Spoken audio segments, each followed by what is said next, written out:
बिहारपुर के एक छोटी सी गांव में एक बूढ़ी अम्मा विमला रहती थी, जो मिट्टी के मटके बनाकर उन्हें बेचा करती थी और उसी से अपना जीवन चलाया करती थी। विमला के दो बेटे थे, गुड्डू और बबलू। गुड्डू बहुत मेहनती था और अक्सर पढ़ाई के बाद मटके बनाने में बूढ़ी अम्मा की मदद किया करता था। लेकिन बबलू बहुत ही कामचोर और घमंडी था। वो अपनी बूढ़ी माँ की बिल्कुल भी मदद नहीं करता था। एक दिन विमला बहुत बीमार पड़ गई। अरे मेरे बच्चों, अब मैं बहुत बूढ़ी हो गई हूँ। मुझसे अब ये मिट्टी के घड़े नहीं बनाए जाते और ना शहर जाकर बेचे जाते हैं। तुम दोनों अब बड़े हो गए हो। मैं चाहती हूँ कि तुम दोनों ही अब मिट्टी के घड़े बनाया करो और शहर जाकर अच्छे दाम में बेचा करो। ये घर इसी मिट्टी के काम से चलता है मेरे बच्चों। अरे माँ, ये क्या कर रही हो? मैं और मिट्टी के घड़े बनाऊंगा? बिल्कुल नहीं, ये छोटा काम मुझसे नहीं होगा। मैं कुछ बड़ा करूंगा, समझी? ये है ना तुम्हारा गुड्डू, ये बनाएगा तुम्हारे मिट्टी के घड़े। अरे बबलू बेटा, कोई भी काम छोटा या बड़ा नहीं होता।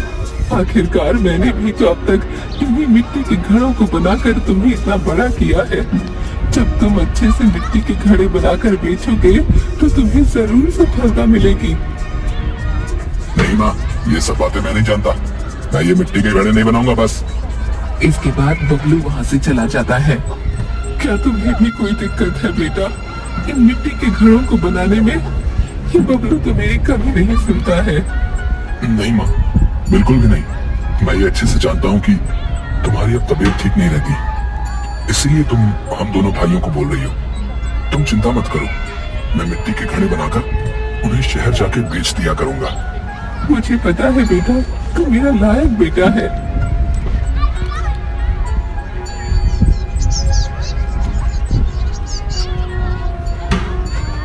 गुड्डू अगले दिन से ही मिट्टी के घड़े बनाने लग जाता है। अरे कुछ नहीं होगा तेरे इन मिट्टी के घड़े बनाने से, समझा? कोई नहीं लेगा ये तेरे मिट्टी के घड़े। बेकार में ही मेहनत कर रहा है तो, समझा? मुझे नहीं पता भैया कि कोई मेरे ये मिट्टी के घड़े खरीदेगा या नहीं, लेकिन इतना पता है कि मुझे कम से कम कोशिश तो करनी ही चाहिए। हाँ ठीक है, कर ले कोशिश। मुझे क्या ही लेना देना तेरे इन मामूली से मिट्टी के घड़ों से। इसके बाद बबलू वहाँ से चला जाता है। अगली सुबह गुड्डू अपने बनाए मिट्टी के रंग बिरंगे घड़ों को एक ठेले पर रखता है और शहर की ओर चल देता है। जब वो जा ही रहा होता है तो रास्ते में उसे एक औरत मिलती है।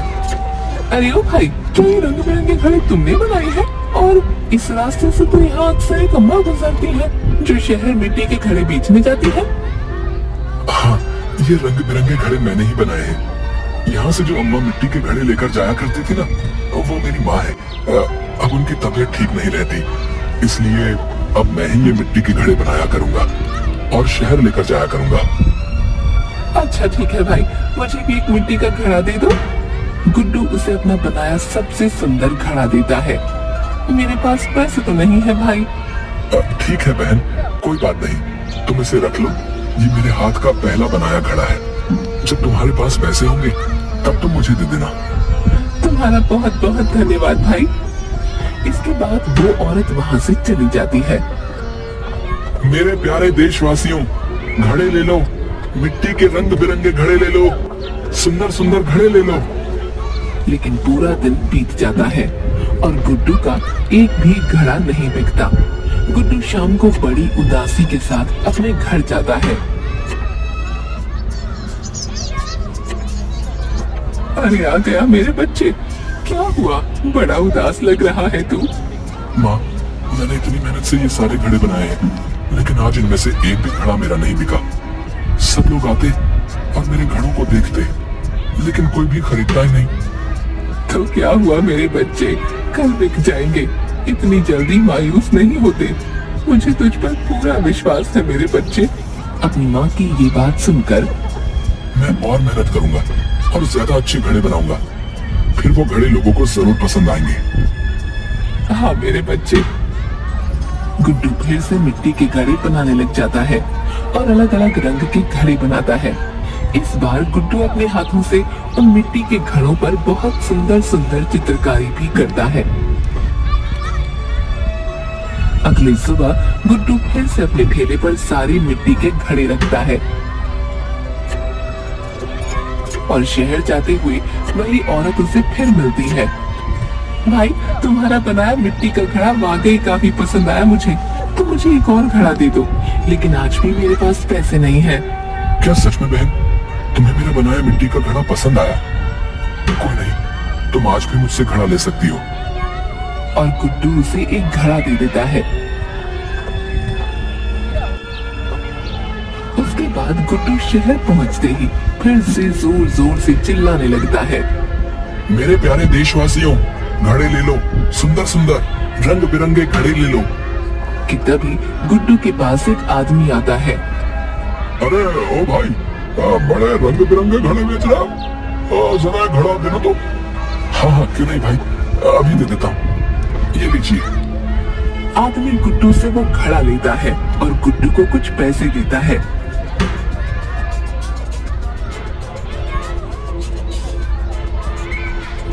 गुड्डू बहुत खुश हो जाता है और अपने घर जाता है।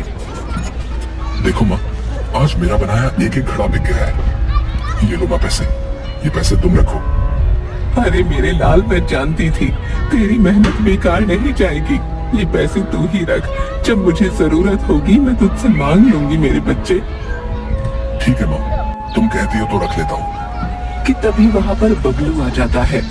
माँ, मुझे थोड़े से पैसे चाहिए, मेरे कुछ दोस्त घूमने शहर जा रहे हैं, मैं भी उनके साथ जाना चाहता हूँ। अरे क्या पागल हो गया है तू? आखिर तुझे ये नहीं दिखता कि तेरी माँ मिट्टी के घड़े नहीं बनाती है? मैं तुझे पैसे कहाँ से दूं? एक तेरा भाई है जो दिन रात मेहनत करता है और एक तू है कि कुछ नहीं करता। बबलू को अपनी माँ की ऐसी बातें बिल्कुल भी पसंद नहीं आती। ठीक है ना माँ, पैसे नहीं देने तो ठीक है, मत दे, लेकिन जब देखो गुड्डू गुड्डू लगा रखा है, मैं भी देख लूंगा कोई अच्छा सा काम जल्दी, तो अब नहीं मांगूंगा तुमसे पैसे। इसके बाद बबलू वहाँ से चला जाता है, लेकिन बबलू को ये बात बिल्कुल पसंद नहीं आई। जब देखो माँ उस गुड्डू की ही तरफदारी करती रहती है, उस गुड्डू का तो कुछ करना ही पड़ेगा। रात को जब गुड्डू और उसकी माँ सो रहे थे, तो बबलू चुपके से वो सारे पैसे गुड्डू की अलमारी में से चुरा लेता है। अगली सुबह गुड्डू फिर से शहर जाता है, तो उसे वही औरत मिलती है। भाई, मुझे तुमसे फिर से एक घड़ा चाहिए। आज ये 5वां घड़ा है। आखिर तुम इतने घड़ों का करते क्या हो? तुम रोज एक घड़ा लेती हो, लेकिन क्यों? समय आने पर बता दूंगी भाई। ठीक है बहन, जैसी तुम्हारी मर्जी। और गुड्डू उस औरत को एक और घड़ा देता है और आगे चला जाता है। शहर पहुंचकर गुड्डू घड़े बेचने लग जाता है। काफी देर बाद भी कोई उसके पास घड़ा लेने नहीं आता। अब गुड्डू रोज घड़े बनाकर और उन्हें लेकर शहर जाता, लेकिन कोई उसके घड़े नहीं खरीदता। गुड्डू बहुत दुखी हो जाता है। उसके पास एक भी पैसा नहीं था। गुड्डू अपनी अलमारी में देखता है जहाँ उसने अपने पैसे रखे थे, लेकिन उसे मिलते नहीं है। न जाने मेरे पैसे कहाँ चले गए हैं। अब मैं क्या करूंगा? घर पर तो कुछ खाने का सामान ही नहीं है। माँ और भाई को अब क्या खिलाऊंगा? अरे ओ भैया, सुना है तुम बहुत रंग बिरंगे सुंदर सुंदर मिट्टी के मटके बनाते हो, है? मुझे 500 मिट्टी के मटके चाहिए भैया, लेकिन सिर्फ कल सुबह तक ही चाहिए। बोलो क्या दे सकते हो क्या? हाँ हाँ भाई, क्यों नहीं, मैं कल सुबह तक पूरे 500 मटके बना दूंगा। ठीक है भाई, मैं कल सुबह आऊंगा। ठीक है, तुम पूरे 500 मटके बना के रखना। और वो आदमी वहाँ से चला जाता है। जिसके बाद गुड्डू बहुत मेहनत से मिट्टी के रंग बिरंगे घड़ी बनाने लग जाता है और पूरे 500 घड़ी बना लेता है। लगता है ये गुड्डू फिर से कुछ करने जा रहा है और माँ के सामने फिर से अच्छा बन जाएगा। नहीं, मैं ऐसा नहीं होने दूंगा। और रात को जब गुड्डू और माँ सो रहे थे, तो बबलू गुड्डू के बनाए कई मटके तोड़ देता है। अगली सुबह गुड्डू उठता है और देखता है कि उसके बनाए 500 मटकों में से काफी घड़े खराब हो चुके हैं। अरे ये कैसे हुआ? अब मैं क्या करूंगा? एक आखिरी रास्ता दिखाई दिया था कुछ पैसे कमाने का। अब कैसे इतनी जल्दी इतने सारे घड़े बनाऊंगा? जिसकी बाद वो और दुखी हो जाता है। फिर गुड्डू के पास वही औरत आती है जो गुड्डू से घड़े लिया करती थी। मैं कई दिनों से तुम्हें रोज देखती हूँ, लेकिन तुम दिखते ही नहीं हो, इसलिए मैंने सोचा कि तुम्हारे घर ही आ जाती हूँ। क्या बताऊं बहन, कुछ दिनों से एक भी घड़ा नहीं बिकता, जिसकी वजह से मेरे पास एक भी पैसा नहीं है। घर में बीमार माँ है और भाई है, आगे कैसे होगा कुछ समझ नहीं आता। एक उम्मीद की किरण दिखाई दी थी जिसने 500 मटके बनवाए थे, लेकिन न जाने इनमें से आधे घड़े कैसे टूट गए हैं। अभी वो आदमी आता ही होगा, अब मैं क्या करूंगा। गुड्डू की ये बात सुनकर तुम दुखी क्यों होते हो भाई? चलो तुम मेरे साथ चलो। लेकिन कहाँ बहन? मेरे साथ चलो तो सही, क्या पता तुम्हारी परेशानी का हल वही हो। जिसके बाद गुड्डू उस औरत के साथ चल देता है। वो औरत उसे एक ऐसे घर में ले जाती है जहाँ बहुत सारे मिट्टी के घड़े रखे थे, और अचानक से वो औरत एक बुढ़िया में बदल जाती है जिसके पास बहुत सारे घड़े होते हैं और जिन घड़ों में बहुत सारा सोना चांदी भरा होता है, जिसे देख गुड्डू डर जाता है। डरो मत बेटा, मैं तुम्हें कोई नुकसान नहीं पहुंचाऊंगी। उस औरत का भी मेरा ही रूप था और ये भी मेरा ही रूप है, वो अब खत्म होने जा रहा है। गुड्डू को कुछ नहीं समझ आता। ये आप क्या बोल रही हो अम्मा? आप कैसे एक जवान औरत से एक बूढ़ी औरत में बदल गई हो? और आपके पास इतने सोने चांदी से भरे घड़े क्या कर रहे हैं? बताती हूँ बेटा, सब बताती हूँ। मैं भी पहले बहुत तुम्हारी ही तरह मेहनत और लगन से मिट्टी के मटके बनाया करती थी। एक दिन मेरे घर एक बाबा आए जो बहुत भूखे थे। मेरे घर में खाने को कुछ भी नहीं था सिवाय 4 चावल के दानों के, जिससे मैंने उन्हें खीर बना दी और उस बाबा को दे दी, जिससे वो बहुत खुश हो गए। उन्होंने मुझसे कहा कि मैं उनसे कोई 2 इच्छा मांग सकती हूँ। मैंने पहली इच्छा मांगी कि मैं लोगों के सामने कभी बूढ़ी न दिखूं।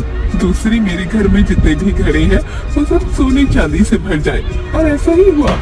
लेकिन बाबा ने कहा, जब तुम्हारी उम्र पूरी हो जाएगी तो तुम अपने असली रूप में आ जाओगी। इस दुनिया से जाने से पहले तुम किसी ऐसे इंसान को ये सब दे देना जो तुम्हारी ही तरह मेहनत और लगन से मटके बनाता हो, और जिसके मटके में ये सोना रखते ही दुगना हो जाए। तब से मैं रोज गांव-गांव जाकर मटके लेती हूँ और इंतजार करती हूँ कि कब ये सोना चांदी दुगना होगा। मैंने जब तुम्हारे बनाए घड़े में ये सोना रखा तो ये दुगना हो गया, जिसके बाद मैं तुमसे रोज एक घड़ा लेने लगी और ये सोना चांदी बढ़ता गया। अब मेरी उम्र पूरी हो गई है और मैं अपने असली रूप में आ गई हूँ। मेरा जाने का वक्त नजदीक है बेटा, और इसीलिए ही मैं तुम्हें यहाँ लेकर आई हूँ। गुड्डू ये बातें सुनकर हैरान हो जाता है। लेकिन अम्मा, मैं इतने सारे सोने चांदी का क्या करूंगा भला? मुझे इतने सोने चांदी की जरूरत नहीं है। मैं जानती हूँ बेटा, तुझे सिर्फ इनमें से एक ही घड़ा लेना है, बाकी अपनी जगह अपने आप ही पहुँच जाएगा। अपने आप ही कहाँ पहुँच जाएगा अम्मा? मेरे मरने के बाद ही बाकी का सोना चांदी भी मेरे साथ ही चला जाएगा बेटा। जब तुम्हें सोना चांदी मिलेगा वो भी तुम्हारे पास सिर्फ तब तक ही रहेगा जब तक तुम उस सोने चांदी का गलत इस्तेमाल नहीं करोगे। तुम इससे जरूरतमंद लोगों की मदद करना तो ये अपने आप ही दुगना होता चला जाएगा। ठीक है अम्मा, मैं बिल्कुल ऐसा ही करूंगा। मैं सोने चांदी का कभी गलत इस्तेमाल नहीं करूंगा, इससे हमेशा गरीबों की मदद करूंगा। जिसके बाद गुड्डू वहाँ रखे मटकों में से एक मटका उठाता है और अपने घर चला आता है। घर आते ही बबलू उसे देख लेता है। अरे जल्दी आओ माँ, देखा आपने लाडले को? लगता है किसी की चोरी करके आया है।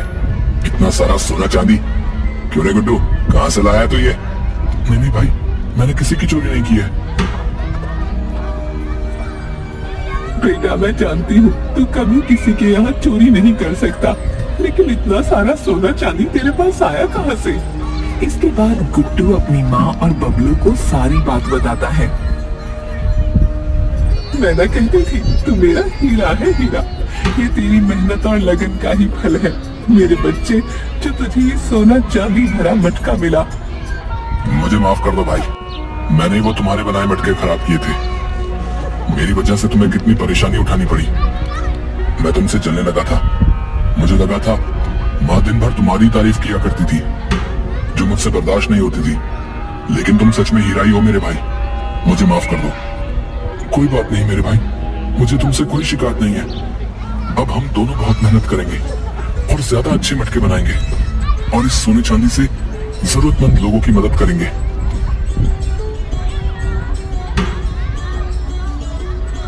इसकी बात से ही गुड्डू गांव में सभी जरूरतमंद लोगों की मदद करने लगा और अपनी माँ और भाई के साथ खुशी खुशी रहने लगा।